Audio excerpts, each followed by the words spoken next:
তো এই যে দিদির সঙ্গে এখন দেখা হলো, দিদি ওদিকটা ছিল, আসলে এখন খাওয়া দাওয়া চলছে। তো হ্যাঁ, ওয়েলকাম ওয়েলকাম আমার পুরো পরিবারকে জানাচ্ছি অনেক অনেক স্বাগত আর বুক ভরা ভালোবাসা। বন্ধুরা, বড়দেরকে প্রণাম জানিয়ে শুরু করছি নতুন আরেকটা ব্লগ। আজকে ব্লগটা কিন্তু অনেক বেশি মজাদার আর জমজমাট হয়েছে, কারণ আজকে হচ্ছে আমাদের সোনা পাপা মিতাংশ পাপার প্রথম বার্থডে। তো আশা করছি তোমাদের খুব ভালো লাগবে বন্ধুরা। যদিও ভিডিওটা অনেক কদিন আগে, তবুও আশা করছি ভিডিওটা তোমরা সবাই খুব এনজয় করবে। আসলে আমার শরীরটা কয়েকদিন ধরে একদমই ভালো যাচ্ছে না বন্ধুরা, যে জন্য আমি ভিডিও দিতে পারছিলাম না, আর একটু লেট পোস্ট হলো।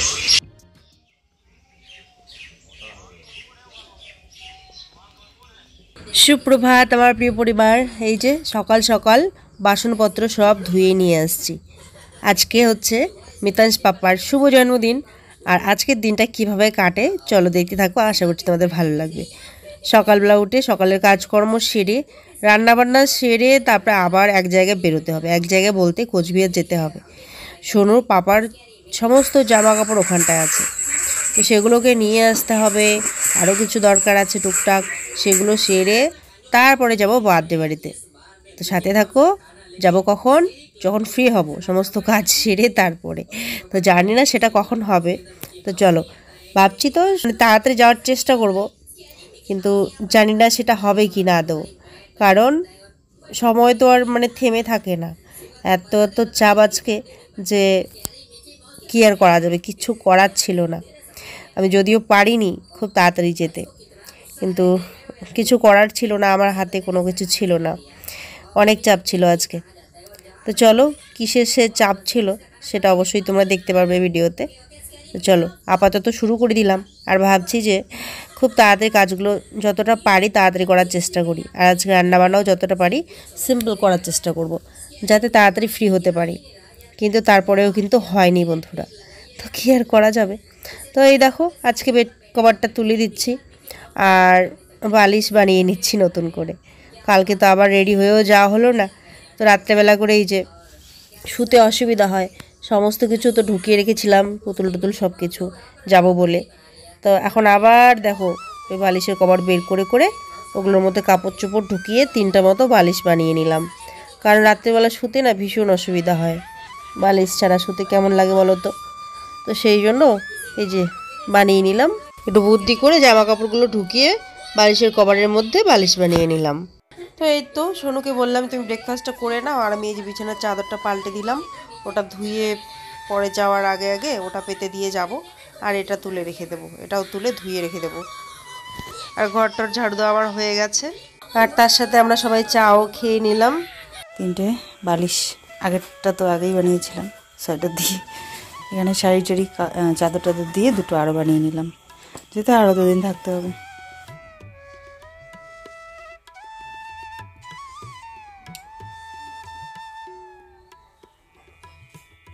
তো সোনু এই যে ব্রেকফাস্ট করে নিচ্ছে, কালকে বিরিয়ানি মা খেতে পারেনি তো ওটা খাচ্ছে ও।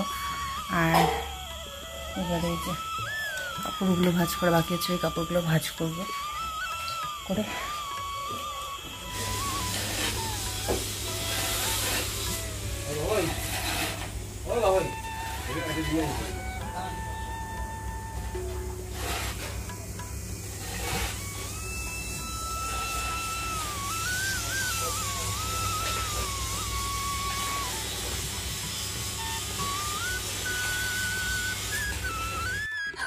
তো ওদিকটায় কাজ শুরু হয়ে গেছে, তো চলো তোমাদেরকে একবার দেখিয়ে দিই আজকে কি কি রান্না করলাম। রান্নাটা আজকে আর শেয়ার করলাম না, খুবই সিম্পল রান্না করেছি, যেহেতু আজকে তাড়া আছে তাই ঝটপট করে করেছি, আর শুট টুটের জন্য করিনি। এই যে ভাত, এখানে পাঁপড় ভাজা, তার সাথে আছে এই যে শাক ভাজা, এটা হচ্ছে ঢেঁকি শাক ভাজা, আর এখানটায় হচ্ছে ডিম অমলেটের জন্য রেডি করে রেখেছি একদম, শুধু খাওয়ার আগে আগে অমলেট করে দেবো। এখনও বেশি সময় হয়নি, 11টা কি 11:30 মতো বাজে, তো সেই জন্য এখন অমলেট করছি না। এই যে বাসনপত্রগুলো চলো ওগুলো ধুয়ে নিয়ে আসি, কারণ অমলেটটা ঠান্ডা হলে না ওরা একদমই খেতে চায় না, বাবা সোনু পাপা খেতে চায় না, সোনুও সেরকমভাবে খেতে পারে না। আমরা তো খেয়ে নেই, শাশুড়ি আর আমি খেয়ে নিই, কিন্তু গরম থাকলে ওরা খায়, ঠান্ডা হলে খেতে পারে না। তো সেই জন্য ভাবলাম যে চলো যখন খেতে বসবে তার আগে আগে আমি ওগুলো ভেজে দেবো। সেদিন কি নদীর পাড়ে ওই যে ঢেঁকি শাক তুললাম না, তোমরা দেখলে যে, তো সেই শাকটাই আজকে বানিয়েছি।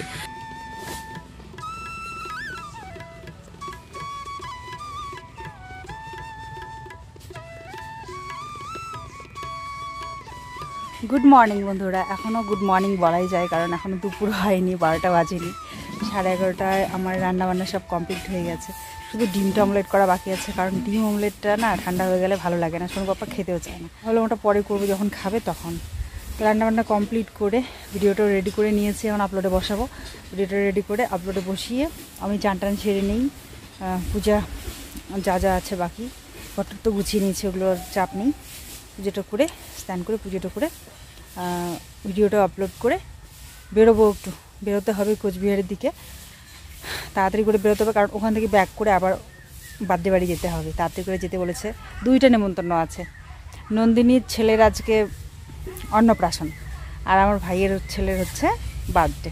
দুটোই নেমন্তন্ন আছে, তো 2 জায়গাতেই চেষ্টা করব ঢোকার। জানি না কতটুকু টাইমে কি করতে পারবো, সেরে উঠতে পারবো জানি না, কারণ চাপ যেহেতু আছে, কোচবিহারে যেতেই হবে। সোনু পাপার জামা কাপড়গুলো নিয়ে আসবে, কারণ কালকে ও বেরোবে। তো সেই কারণে আর কি জামা কাপড়গুলো ওখানে আছে, আনা হয়নি। আর এখান থেকে আজকে রাত্রেই ফিরে হচ্ছে আবার ওখানে যাওয়া, কালকে ভোরবেলা হচ্ছে ওর যাওয়ার সময়। তো সেই জন্য মানে সম্ভব হয়ে উঠবে না, তাই এদিক দিয়েই যাবে ও বলছে। তাই জামা কাপড়গুলো জিনিসগুলো নিয়ে আসতে হবে। আর আমারও টুকটাক 2-1টা জিনিস দরকার আছে, যেহেতু আমার জিনিসপত্রগুলো সব ওখানটায় অনুষ্ঠান বাড়ি যাব, তাই সেগুলো আর কি নিয়ে আসবো। নিয়ে এসে তারপরে সোজা আমি চলে যাব বাড়ি। আর ও কতক্ষণে যেতে পারবে কিনা ঠিক নেই, কারণ বাড়িতে চলছে পুরো দমে কাজ। ছুটি শেষ, তো কাজটা যেটুকু ওর প্ল্যান সেটুকু কমপ্লিট করে যাবে। এই জন্য জানি না কখন যেতে পারবে, আমাকে যেতে বলেছে সেই। তো চলো দেখি কী করা যায়, কীরকম কাটে আজকের দিনটা। আশা করছি ভালো কাটবে, সাথে থেকে আশা করছি তোমাদের ব্লগটা ভালো লাগবে। একটা সংসারে কত রকমের কাজ থাকে বন্ধুরা। এই যে দেখো সকালবেলা 1 গাদা বাসন ধুয়েছি, ওগুলো তো প্রথমেরগুলো তো দেখাইনি, ওগুলো নিয়ে রেখে দিয়েছি। তারপরে পরেরগুলো যখন নিয়ে যাচ্ছি তখন শ্যুট করেছি। তো এই যে তখন ওগুলো ধুয়ে ঘরটার গুছিয়ে রাঁধাবাড়া করছি, বাচ্চাকে খেতে দেই, চা করে সবাইকে দেই, রাঁধাবাড়া করে এই যে আবার বাসন বেরিয়েছে। খাওয়া দাওয়ার পরে আবার 1 গাদা বেরোবে। তো যাই হোক, এভাবেই সময় কিন্তু পাস হয়ে যায়, বুঝতেও পারি না আমরা। সবার স্নান হয়ে গেছে, সবাইকে খেতে দিয়ে দিলাম, সবার খাওয়াও হয়ে গেছে। এবারে আমি বসে পড়েছি। তো ভাইয়ের জন্যও রান্না করেছি, ও খেয়ে দিয়ে বেরিয়ে গেল। আর ও একটা ভালো বুদ্ধি দিল, বলে যে বিমানকে নিয়ে যাচ্ছ, বিমানকে তাহলে রেখেই যা, ওর দাদাকে বললো। ভাবলাম ঠিকই তো বলেছে, এই গরমে হয়রানি, ছুটে আসবো, নিয়ে না যাই।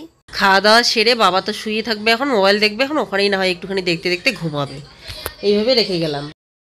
খাওয়া দাওয়া সেরে এই যে আমরা এখন একটু বেরোচ্ছি। ও জামা কাপড়গুলো নিয়ে আসবে, আমি শাড়ি আনবো, দরকার আছে একটু। চলো।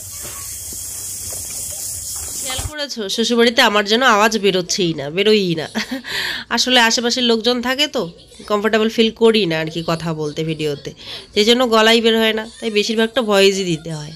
বাকি যেখানে ফ্রি একদম ফাঁকা জায়গা পাই সেখানে কিন্তু আমি দিব্যি কথা বলি। আর দিব্যি কথা বলাটা কিন্তু খুব জরুরি ব্লগের জন্য। তো কি আর করা যাবে, এই আর কি রেডি হয়ে দুজনে এখন বেরোচ্ছি। ছেলেকে ছেড়েতে কখনো যাই না, তো কি আর করা যাবে। আজকে একটু সাহস করে বললাম বাবা একটু থাকো, কান্নাকাটি মানে একটু ভেজাল করছিল আর কি। কিন্তু কী আর করবো বলো, ওর ভালোর জন্য একটুখানি মনটাকে শক্ত করে রেখে আসতেই হলো। নাহলে এই দেখো প্রায় 1 ঘন্টার জার্নি, অল্প কম। আর এই গরমের মধ্যে বেকার হয়রানি হয়ে যাওয়া আর আসা। আমরা তো ওখানে লেট করবো না, জিনিসগুলো নেব, দরকার সারবো আর চলে আসবো। তো 1 ঘন্টা জার্নি, 2 ঘন্টাই লাগবে এদিকে। তারপরে ওখানে জিনিস টিনিস নেওয়া টাওয়া তাড়াহুড়ো করে, শুধু এই আর কি, আর তো কিছু নেই। তো সেই কারণে ওকে ছেড়ে আসতে হলো। ঘরে গিয়ে ঝটপট করে প্যাকিং করা শুরু করে দিলাম। রান্না খাওয়া করতে করতে তো দুপুর হয়ে গেছে। যতক্ষণ না সবাইকে খেতে দিচ্ছে ততক্ষণ তো বেরোতেও পারছিলাম না, দুপুর পেরিয়ে গেছিলো। তারপরে এই যে আসলাম, আসতে 1 ঘন্টা লেগে গেল, 3টে সাড়ে 3টে মতো বেজে গেছিলো। তারপরে এই যে সমস্ত প্যাকিং করে আবার এই রাস্তাটা যাওয়া। তার আগে আবার এই যে কেনাকাটি করলাম, গিফট কেনাকাটি করলাম। প্রথমে যে জামাটা দেখলাম ওটা হচ্ছে মিতাংশ পাপার জন্য নিয়েছি, পরের দুটো হচ্ছে নন্দিনার ছেলের জন্য। তো কেনাকাটা করে আবার এই রাস্তাটা জার্নি করে আসা 4:30 থেকে 5টা মতো বেজে গেছিলো। ও তো আমাকে বলেছিল তুমি তাড়াতাড়ি করে চলে যেও, আমি পরে যাব, কিন্তু দেখো সেটা আর হলো না। সন্ধ্যায় লেগে গেছে, পরে আবার ও কখন যাবে, তাই ওকে বললাম চলো একবারই। তাই এই যে রেডি হয়ে ফটাফট ও বাজারে গেলো, বাজার থেকে দরকার সেরে তারপরে আসলো। এসে আবার মিস্ত্রি দাদাদের সবার হিসাব চুকিয়ে বিলটা পে করে দিল, দেওয়ার পর তারপরে আমরা রেডি হয়ে আসলাম। তাহলে ভাবো ওদিকে সন্ধ্যা উতরে গেল। আস্তে আস্তে বাচ্চাদের সব কমপ্লিট হয়ে গেছে। তো কি আর করা যাবে বুঝতেই পারছো, কালকে ও বেরোবে তোমাদের বললামই। তো সেই জন্য এই যে ব্যস্ততা ওইভাবেই কেটে গেল সারাটা দিন, ছোটাছুটি করতে করতে বিন্দুমাত্র রেস্ট নেই কারোরই। তো এই করে এই যে ছুটে এখন চলে আসলাম এদিকটায়, আর এসে দেখি এই যে মিতাংশ পাপা ঘুমিয়ে পড়েছে। আর মিতুকে দেখো কি সুন্দর লাগছে, ভালো লাগছে, সত্যি ভালো লাগছে ক্লাসটার জন্য। শুকিয়ে গেছি, শুকিয়ে গেছি, ভালো হয়েছে, ভালো লাগছে। আগের সব ড্রেসগুলো এখন আমার হচ্ছে, এটা আমার খুব ভালো লাগে। আগের ব্লাউজ, আগের ড্রেস সব মোটা হলে তো বেশি চিনতে না, তাই না? আমিও তো মোটা হয়ে গেলে চিন্তা লাগে, মোটা হয়ে যাচ্ছি। যাই হোক, পরে মোটা হয়ে একটু শুকিয়ে নিই, একটু কম খেয়ে খেয়ে, তাও দেখো আমাকে মোটা লাগছে। যাই হোক, আমার ছেলে আমার ডায়েট কন্ট্রোল করে। তো হ্যাঁ, বাচ্চা হলে হয় স্বাভাবিক, বাচ্চা হলে সব মায়েরই শরীর আপনা থেকেই শিখিয়ে যায়, ডায়েট কন্ট্রোল করতে হয় না, বাচ্চা সামলাতে সামলাতে হয়ে যায় সব মায়েরই। সময় এখন 7:30 থেকে 8টার মতো চলছে। আমরা আস্তে আস্তে ওদের বার্থডে একদম কমপ্লিট হয়ে গেছে। এই বাড়িতে প্রায় লোক নাই বললেই চলে। তো ওই বাড়িতে সবাই, তো ভাবলাম চলো ওই বাড়িতে একটু যাই। আর তার আগে দেখো এখানে মিষ্টি বসে আছে, বাবা বসে আছে, সবার সাথে একটু গল্প টল্প করে তারপরে যাই। না ভালো লাগছে, তোমাকেও ভালো লাগছে সত্যি, তাও ভালো লাগছে। ওই রেডি হলে, রেডি হওয়ার থেকে যেটা তুমি রেডি হবো না ওইটাই বেশি ভালো লাগে।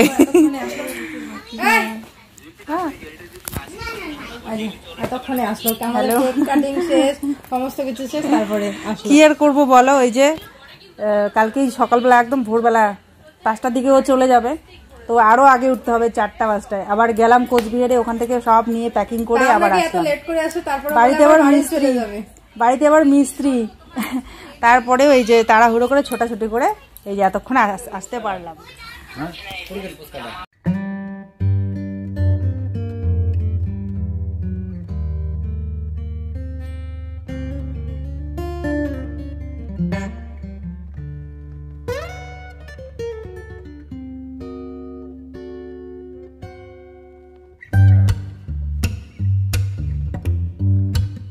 আসো একটা সেলফি তুলি, দুইজনেই আসো। আচ্ছা আচ্ছা আচ্ছা, এখন তো টেবিলটার কোনো কাজ নেই।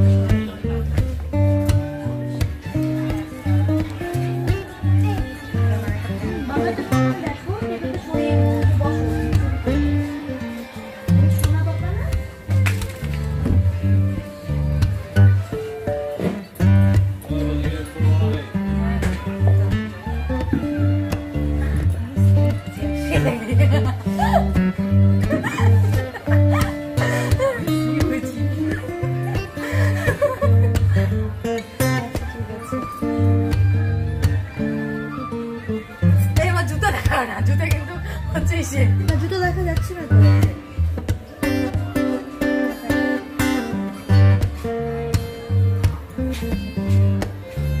আচ্ছা আচ্ছা, তুলে দিচ্ছি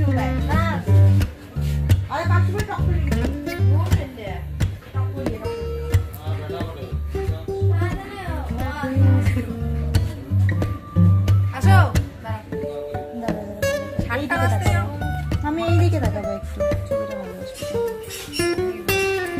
ওদিকে ঘুরো আমার।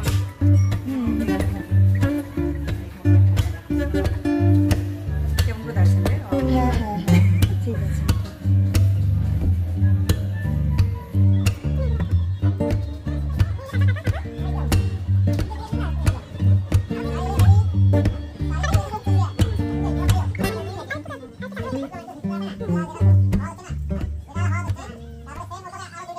তো এখানটায় চলছে এখন ফটো সেশন। তো দেখো এখানটায় সবাই এখন মিষ্টি ভাগ নিয়ে হয়, ওই ভাগ নিয়ে এতক্ষণ তুলে দিচ্ছিল। তো এখন ওকে ডেকে নিলাম, সবাই মিলে এখন ফটো তুলবো। তো বেশ কিছু ফটো তুললাম, অনেক মজা হলো। তো এই যে দিদির সঙ্গে এখন দেখা হলো, দিদি ওদিকটা ছিল, আসলো এখন, খাওয়া দাওয়া চলছে। তো হ্যাঁ একটু করছি, দেখছি ওখানেই মানে যা লোক আছে ওখানেই, এই বাড়িটা ফাঁকা, তো ভাবছিলাম যাবো, ওইদিকে দেখি দিদি ওরা চলে আসলো, তো সেই জন্য কয়েকটা ফটো নিলাম আমরা। তো সবাইকেই সুন্দর লাগছে, দিদিকেও সুন্দর লাগছে, সবুজে সবুজে। চলো এখন খাওয়া দাওয়া করো। চলো চলো চলো, ওদের বাড়ি যেতে হবে, নন্দিনাদের বাড়িতে। তো এখানটায় জামাই আর শ্বশুর বসে গল্প করছে, যেহেতু ঘর বানাচ্ছে ও, তো সেই সম্বন্ধে আর কি বাবা গল্প করছে। তো গল্প গুজব করার পর ও বলছে চলো তাড়াতাড়ি চলো খাওয়া দাওয়া সেরে নেই। তো তাড়াতাড়ি করে খাওয়া দাওয়াটা সেরে নিতে হবে, আর খাবো, খাওয়া দাওয়া করে একটু পরিবেশনও করব, হেল্প করব একটুখানি। আমি দেখো যে কোনো অনুষ্ঠানে আসি না কেন, বাবার বাড়ি তো নিজেরই বাড়ি তাই না, তো যখনই আসি না কেন, যেহেতু সময়ের অভাবে সব সময় ঠিক টাইমে আসতে পারি না, কিন্তু যখনই আসি না কেন তখনই আমি স্টার্ট করে দেই যে কিছু না কিছু যদি হেল্প আমি করতে পারি। শুধু বাবার বাড়ি বলে নয়, যেখানেই যাই না কেন আমি চেষ্টা করি সবাইকে একটু হেল্প যদি করে দিতে পারি, আমার নিজেরই ভালো লাগে আর কি। আমাকে বলুক বলুক না বলুক নেই, নিজেরই করতে ভালো লাগে যে যাই হোক একটু কিছু করতে পেরেছি। কারণ সবাই ব্যস্ত, সবাই করছে, তো একটু হাতে হাত মিলিয়ে একটু করলে পরে কাজটা এগিয়ে যায় বলো। তো সেই কারণে যাবো, গিয়ে আগে খাবো, খেয়ে দিয়ে কাজে লেগে পড়বো। যেহেতু জামাইবাবু বলছে যে খেয়ে নাও, আর বেশি লোক নেই, যে কজন আছে খেয়ে নাও। হ্যাঁ বসি। যেহেতু প্রায় লোকজন খেয়ে দিয়ে চলে গেছেন, তো সেই কারণে আমরা লেট করিয়ে তো কোনো লাভ নেই, তাই আগে খেয়ে নেব। খেয়ে দিয়ে তারপরে যে যদি কোনো লোকজন আসেন তো ওনাদেরকে আর কি পরিবেশন করব এখন। তো এই যে ভাগ্নি ওরা বসে গেছে, এদিকে দিদি জামাইবাবু ওরা বসে গেছে, এখন আমাদের বাড়ির লোকজনই খাচ্ছে আর কি। তো চলো খেয়ে নিয়ে গিয়ে, খাওয়ার পরে আছে আরও লোকজন বাকি ছিল, ওনারা আসছিলেন, ওনাদেরকে দেবো। এখানে মাও পরিবেশন করছে, সোনু পাপা ডেকে ডেকে আমাকে কী যেন বলছে। যেহেতু সময়টা এমনভাবে পড়ে গেছে, কালকেই সোনু বাবা বেরোবে বাড়ি থেকে, তো সেই জন্য আর কি একটু চাপ। আজকের দিনটা এভাবে ছোটাছুটি করে চলে গেল, জামা কাপড় প্যাকিং করে নিয়ে আসতে হলো আজকের দিনেই আর কি সমস্ত কিছু, যে জন্য কিন্তু লেট হলো। আর না হলে তো মানে আরামসে যেতে পারতাম, অনেক রাত করেই আসতেও পারতাম তাড়াতাড়ি, যদি কোচবিহার না যেতাম এতটা রাস্তা। তো কী আর করা যাবে, কিছু করার নেই। রান্নাগুলো কিন্তু দারুণ হয়েছিল বন্ধুরা, আর আমারটা খুব ভালো লেগেছে এঁচোড় চিংড়িটা। বাকি সমস্ত রান্নাই কিন্তু খুব টেস্টি হয়েছিল, মাটন থেকে শুরু করে এঁচোড় চিংড়ি, বেগুনি ডাল, সমস্ত কিছুই ভালো হয়েছিল। আর শেষ পাতে এখানটা এই যে চাটনি দিয়ে পাঁপড় খাচ্ছি আমি, আর কেক। তো চলো খাওয়া দাওয়াটা সেরে নিয়ে কাজে লেগে পড়ি ঝটপট।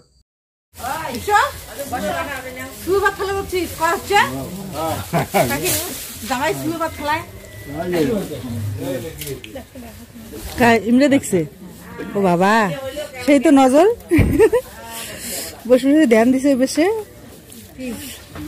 তুই করবো, তুই করবো, তুই করবো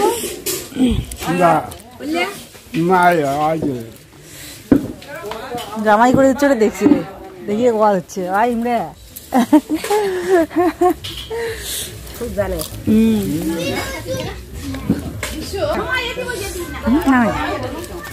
জেঠু ভাত লাগবে, ভাত লাগবে, কিছু লাগবে নাকি?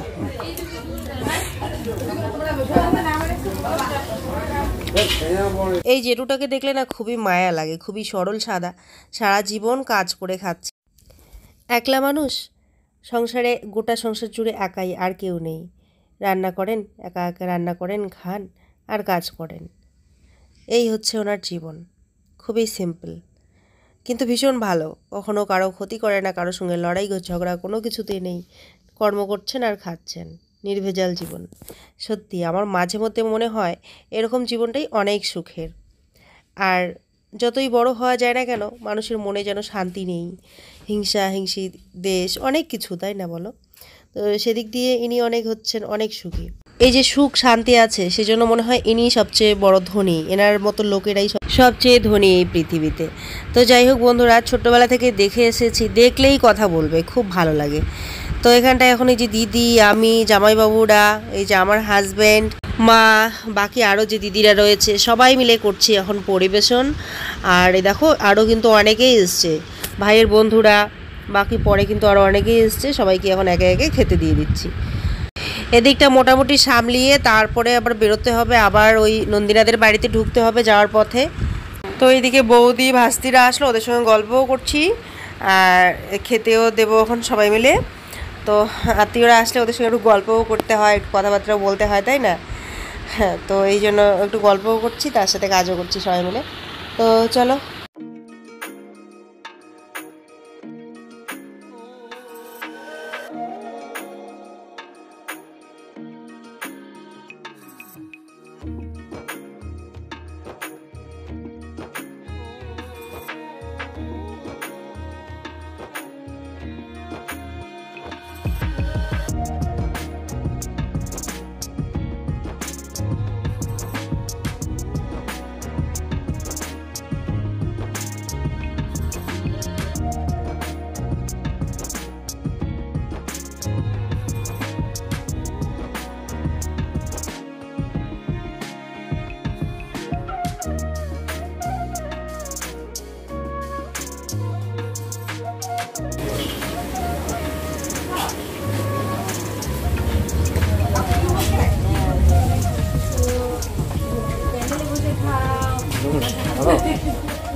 আমার মন শুধু আমার ঠাকুরদের কাছে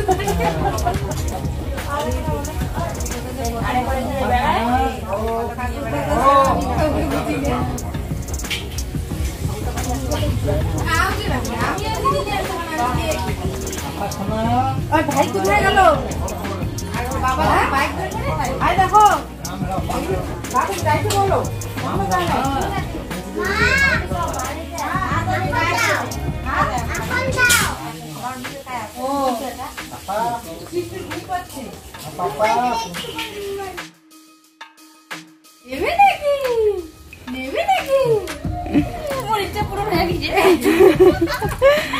ভিডিও দেখেন কোথায় ভিডিও দেখেন কোথায় না সবসময় তুই ধরি চলবে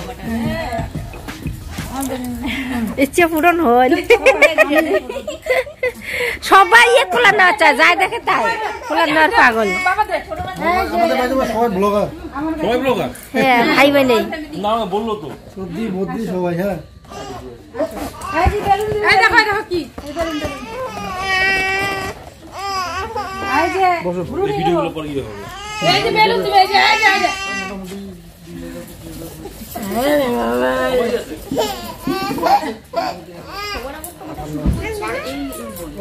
সবজি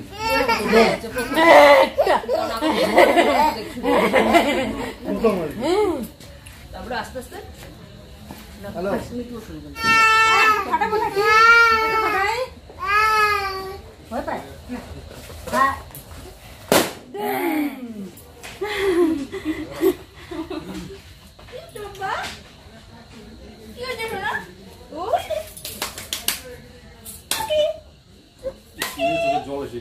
পাপার এক পস্ত ঘুম হয়ে গেছে, তারপরেও হয়তো ভালো লাগছে না, আরও হয়তো ঘুমাবে, তো সেই কারণে একটু ভেজাল করছিল। তো তবুও একটুখানি নিলাম, কারণ এসে এখনও নেইনি, আর একটা ফটোও নিলাম। তো যাই হোক, তারপরে এই যে শ্রাবস্তী দিদি ওদের সঙ্গে একটু কথাবার্তা বলে সবাইকে বলে কয়ে বাড়ির দিকে এখন রওনা দিচ্ছি। আর এই শ্রাবস্তী দিদিভাইকে পরে আমার মনে পড়লো যে ফেসবুকে মনে হয় দেখেছিলাম অনেকবার। তো পরে জানতে পারলাম, দাদা জানালেন যে উনি হচ্ছেন আমাদের রাজবংশী সাংবাদিক। তো খুবই ভালো লাগলো, আমাদের রাজবংশীর গর্ব, আমার রাজবংশীর গর্ব শ্রাবস্তী দিদিভাই, খুব ভালো থাকেন। তো চলো আজকে ভিডিওটা এখানে শেষ করছি, সবাই খুব ভালো থেকো, সুস্থ থেকো। আর হ্যাঁ, সোনা পাপার জন্য রইল অনেক অনেক আশীর্বাদ, অনেক বড় হও সোনা পাপা, আর মানুষের মতো মানুষ হও, আর এই জীবনটা তোমার জীবনে বারবার আসুক, হাজারবার আসুক, এই আশীর্বাদটুকুই রইল। ভগবানের কাছে প্রার্থনা রইল যেন উনি তোমাকে সবসময় খুব ভালো রাখেন, সুস্থ রাখেন। তো চলো বন্ধুরা, টাটা, শুভরাত্রি, অসংখ্য ধন্যবাদ ভিডিওটা দেখার জন্য।